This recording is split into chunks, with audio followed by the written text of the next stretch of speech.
Hello everyone, welcome to Blue Dragon Actual. First of all, I'd like to apologize because I was not able to post regular videos because this entire October I was traveling. I went to Varanasi, I went to my home during Durga Puja, then I again went to my home for Bhai Dooj or what I call Bhai Phota. As you can see in your screen, does IQ matter? Now, why this question, right?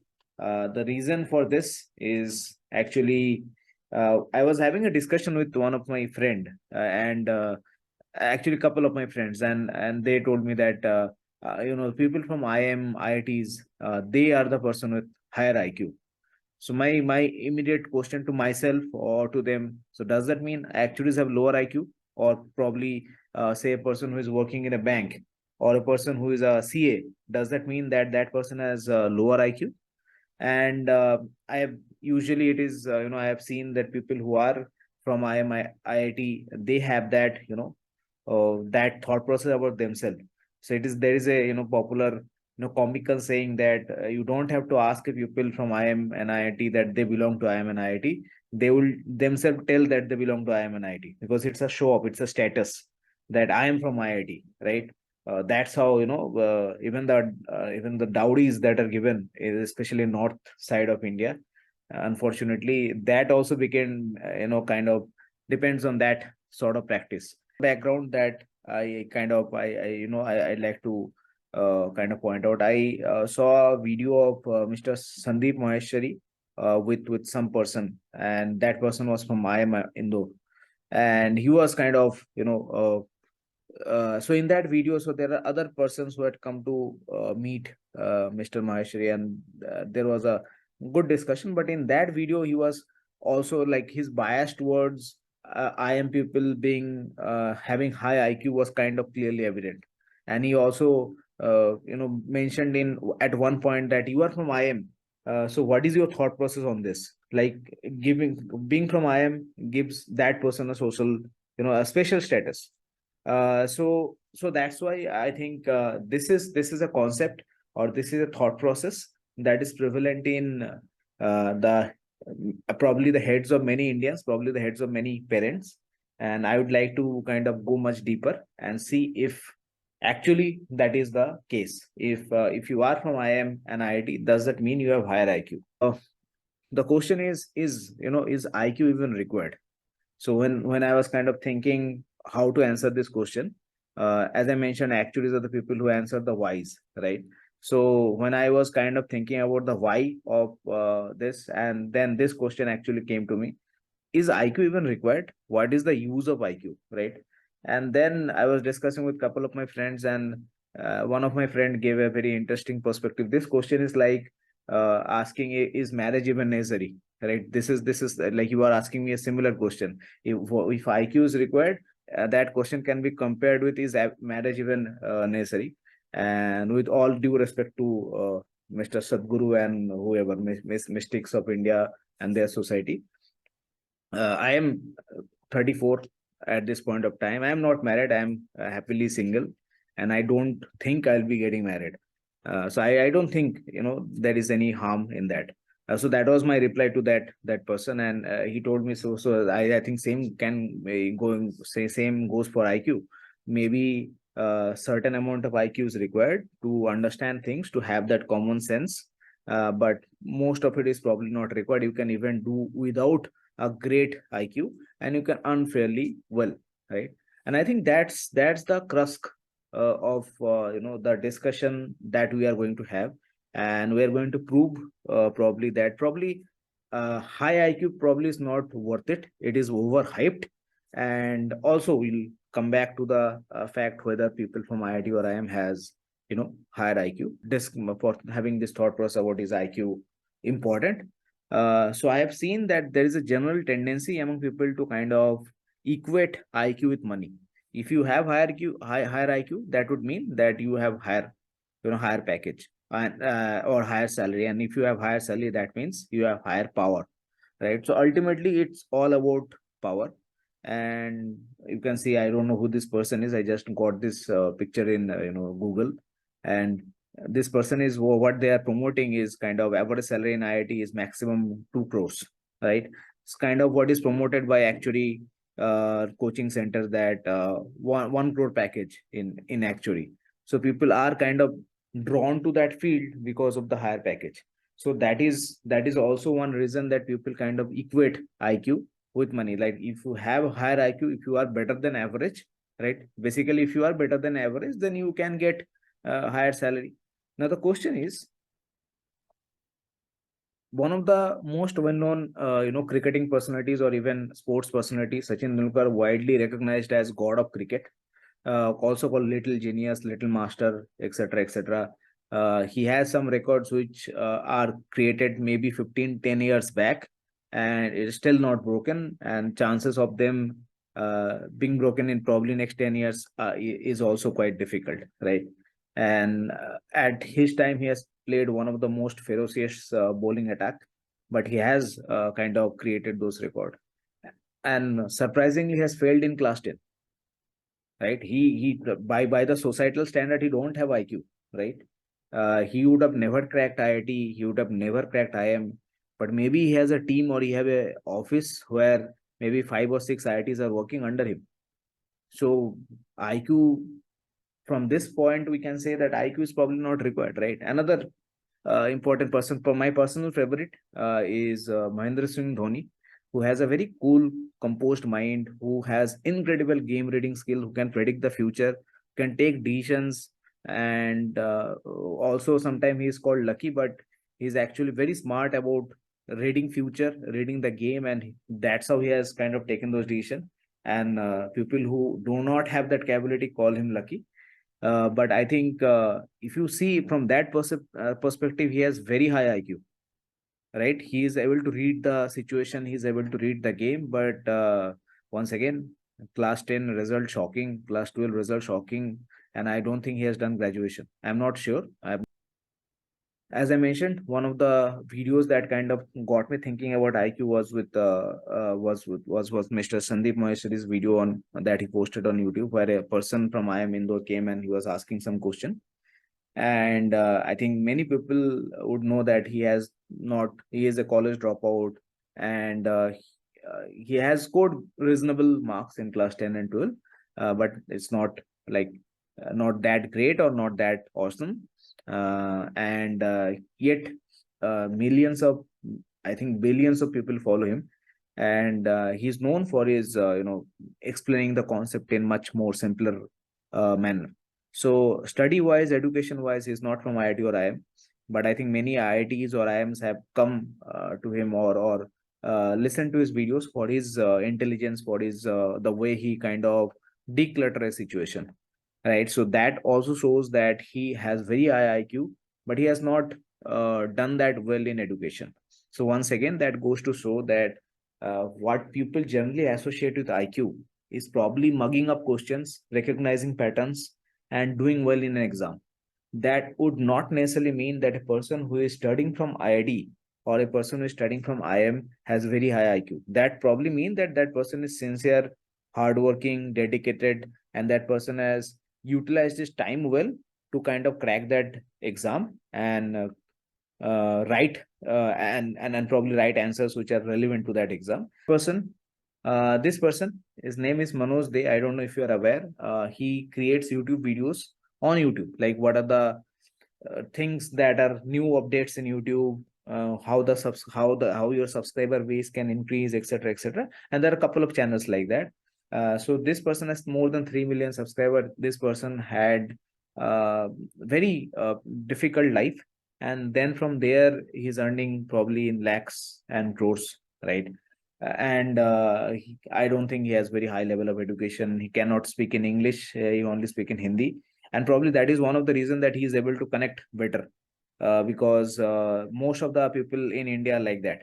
So he understood there is a problem, and he had found a solution for that problem, or ways he can benefit other people, and that's why he's followed, right?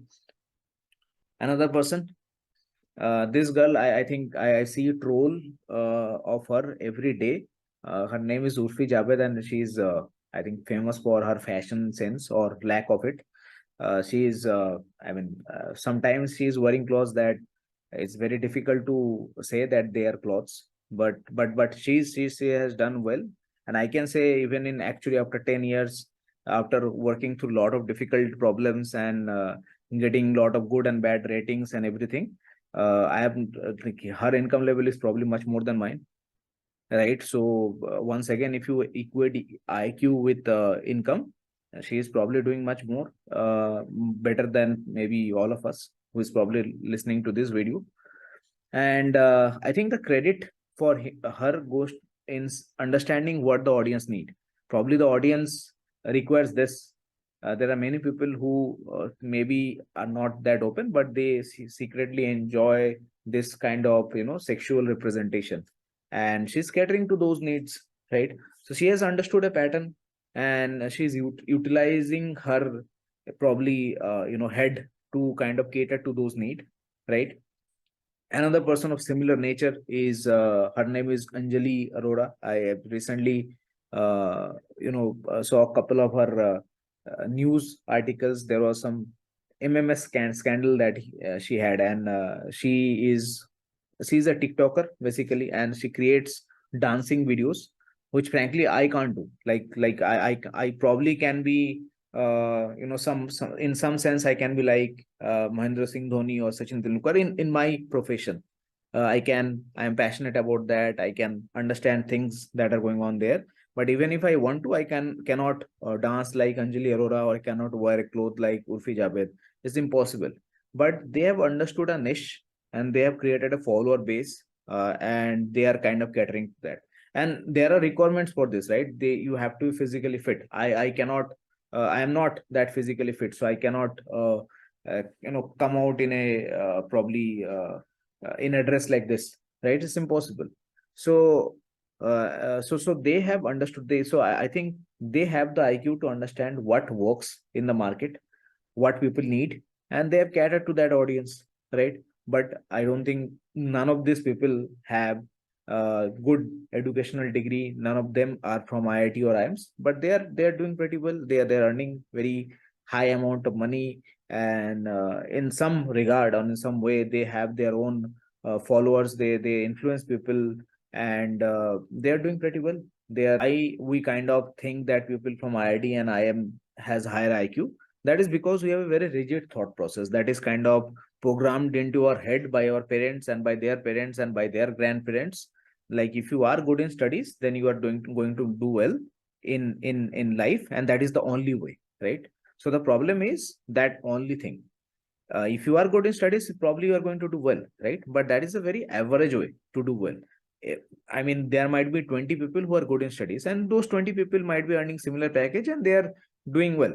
But only one of them would probably have the ability to take risk and probably create his or her own business. And that person would be apart from the crowd. Like he would not be having that herd mentality. So our thought process is, if you are from IIT Kharagpur like Sundar Pichai, or maybe the recent, the Indian sensation, although he's not Indian, Rishi, who is the UK, the Prime Minister. By the way, he got UK Prime Ministership just because the other person was not able to fulfill his job. He was not the first choice for that. But LinkedIn is flooded with posts, and somehow people associate this person with being Indian, but he is actually not. Or Raghuram Rajan, who is a celebrated person, and people think that these people have very high IQ because of their educational background, etc., etc. And you will see that there are many decisions that taken by these people who are horrible, right? Which are horrible. For example, for in case in Rishi's case, his predecessor was was the first choice, right? And she took some decisions which was horrible that led to his resignation. Raghuram Rajan took many economic decisions which probably went in favor, but there are multiple economic decisions which were clueless and which went against India. And same goes for Sundar Pichai. Maybe there are multiple things in Google, YouTube, which he can improve on, and he's not doing that. Right. One of the primary example is Mark Zuckerberg, who is the founder of Facebook, and he's thinking of creating Meta platform, and his shares has crumbled. There are multiple problems in Meta. No one is interested in Meta, but he has kind of change the Facebook name to Meta, and he's following his own thought process. So there are times when people who have done very good in their past, who are considered as geniuses and who are considered that they cannot go wrong in their profession, have gone wrong. And that is only natural, right? That is only natural. We have our parents tell us that if you go to IIT, if you go to IIM, you will get good jobs, and you'll do well. But that is only the average way. If you want to be different from the rest, you have to take that risk. Like for example, that Mark Zuckerberg taking that risk of Meta. But also what is important is to realize that you have made a mistake and you have to kind of tone down that, right? Or you have to move to a different direction. So there are times when you'll be doing well, there are times when you'll be doing badly. It is your responsibility to understand the feedback that is given to you by several sources, and then change it accordingly. So once again, I think by this slide, it would be clear that higher education, or or having a degree from something which the society considers as prestigious, is not a requirement to earn money. Similarly, higher education do not mean that you have high IQ. Artificial intelligence, right? That is also IQ, right?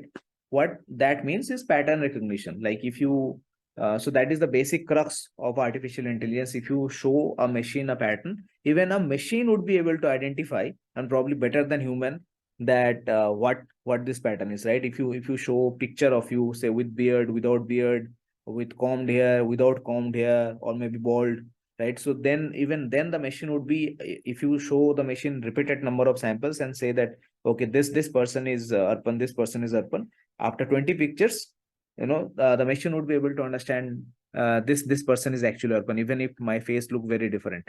That's because the machine sees a pattern, and the current image would follow that pattern. So IQ is basically understanding a pattern, and it can be in any profession, right? It can be in football, it can be in cricket. And if you love your passion, if you love your profession, if you have a passion for it, then one day or the other you will have that pattern recognition skill developed, and you will be able to predict the future, and you will be able to take decision according to it. So how IQ works? First of all, what I believe, what is more important for IQ is to have self-awareness, like what you are capable of, what is your test, what you like, what you dislike. As for example, I can tell for myself that when I was in my MBA, there was a summer internship, and in summer internship, I was given the job of business development, which was a kind of a sales role, where I need to travel from one society to the other, and sell some product. So I thought that it would be interesting. I tried it and I thoroughly hated it. But my performance was very good, so I was given that pre-placement offer, but I rejected it because I didn't want to continue in that, because I understood that sales is not for me, right? So that self-awareness is very important. What is for you, what is not for you. Many people see high package.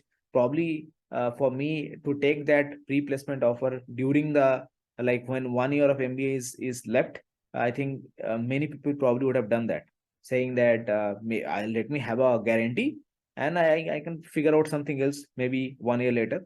But I did not do that, because I know that for certain I am not going to go into a sales profile, because my experience has been such. I did not enjoy the process, right? Second, what is very important is future prediction. I think kind of what I like, the reason I chose Actuary, or the reason I went into stock market, is because of future prediction. I'm always looking for a way to kind of improve my future prediction. This is one thing. Like people say that they have, the 20 years of experience, 10 years of experience. So I can say that I have 30 years or more of experience in future prediction. I'm trying to do that since I'm 3 year old, and even now I'm trying to sharpen that skill, right? So that is what I thoroughly enjoy, and that is the reason that I chose Actuary in the first place, because Actuary was the only subject, or only discipline where mathematically you can predict future. So I was interested in that because of that reason. The third thing is decision making. Now, there are many people who would be self-aware. There are many people who have that future prediction ability, but they would lack the decision making skill, because they are always skeptical that they might fail. There might be some issue, something might not go according to plan, and it always happen, right? You cannot be that risk averse so that you are not able to take a decision, right? Especially it happens for people who are not passionate enough.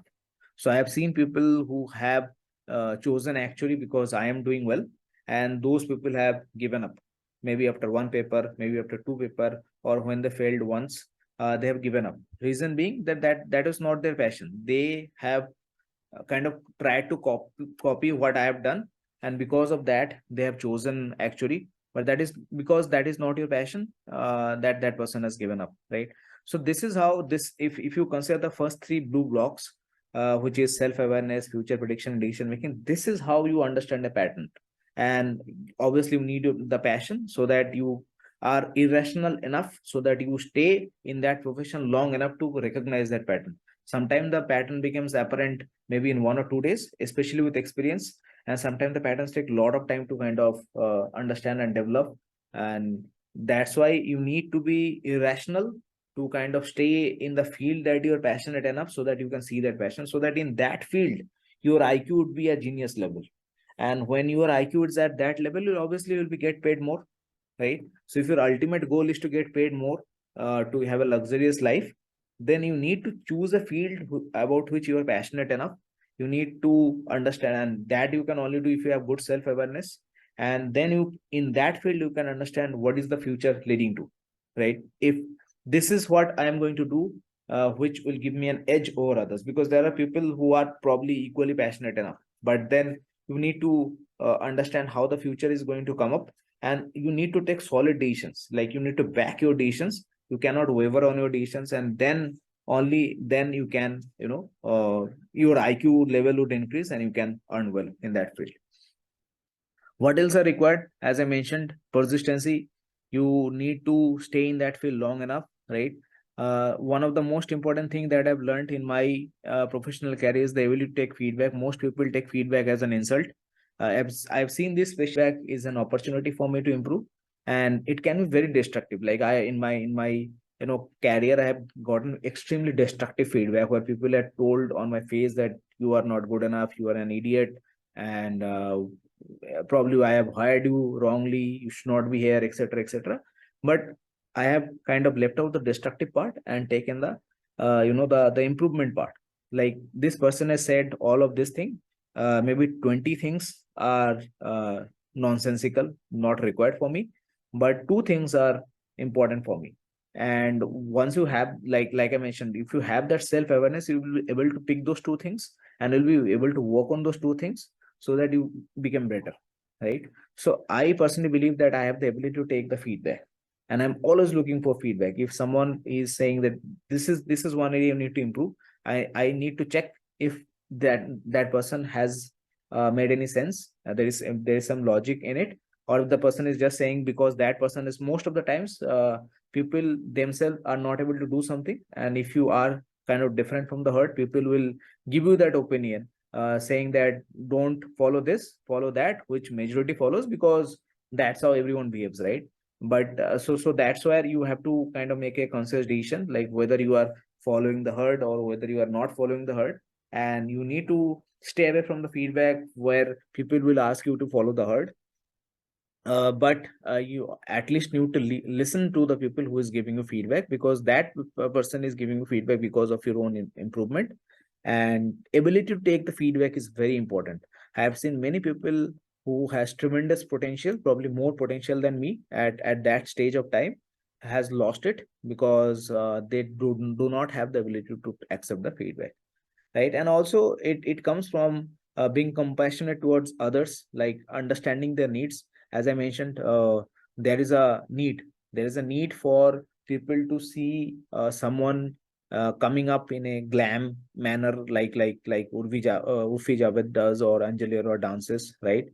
And so that's something, and they are catering to that need, right? So that might not be passion for me. In fact, that is not passion for me. I cannot do that, right? But only they can do that. So that's where I think you need to understand where the needs of the people lies. It might be completely different from your thought process, and but you need to respect the people who are catering to that thought process, right? And if you can do all of this, then we'll develop the intuition. Then that will become your involuntary thought process, what you call second nature. It's almost like if you touch a hot surface, you'll automatically retract your fingers, because you know that that's an involuntary response, right? So if you develop that intuition, you'll automatically start from a point which will be like miles ahead of others.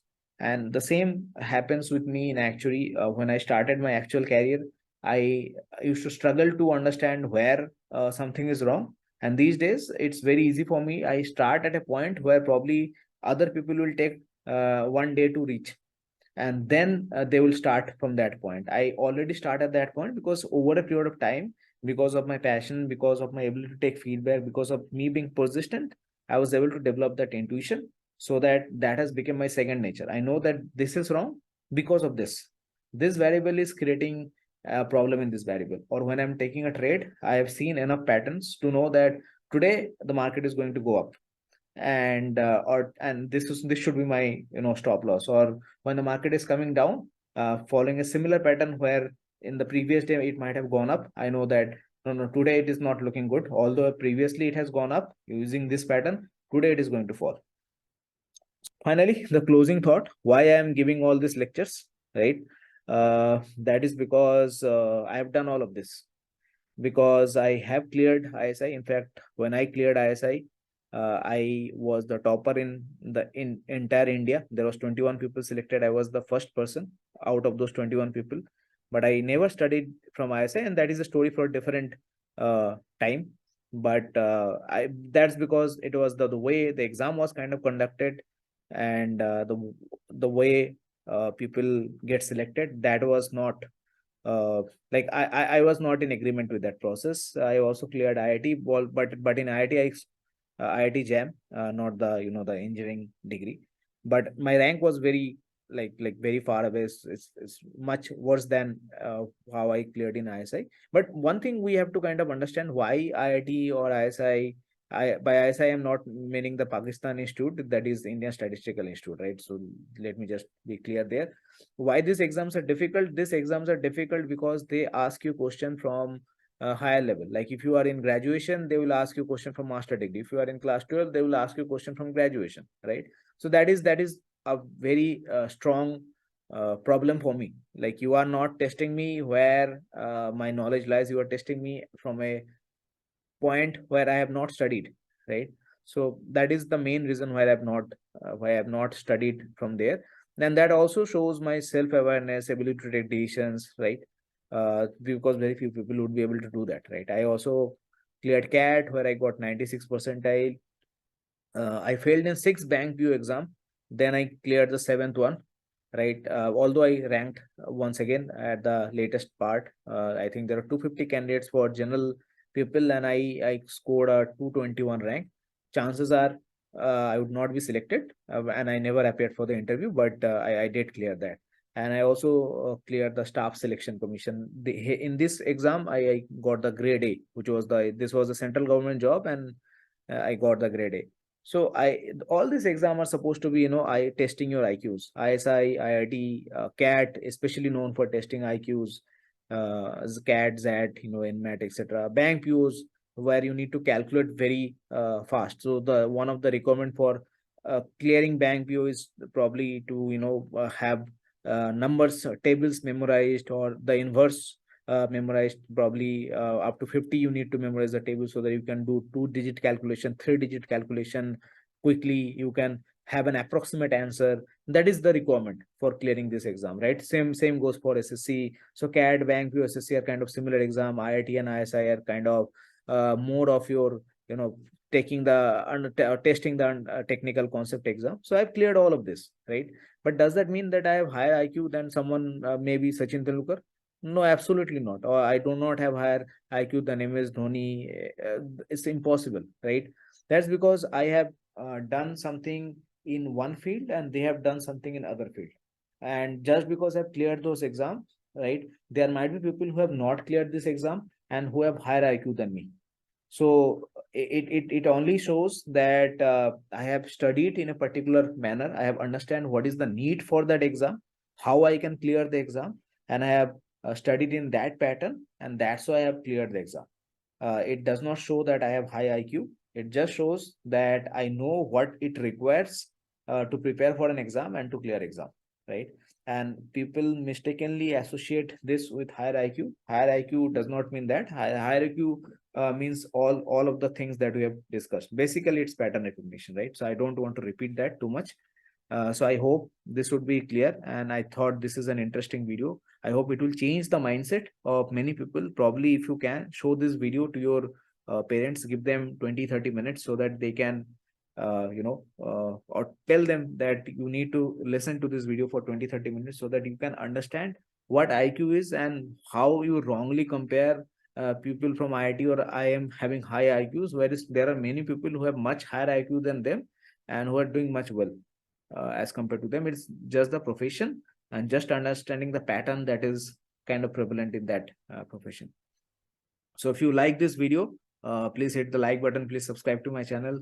Thanks for watching and see you in future videos.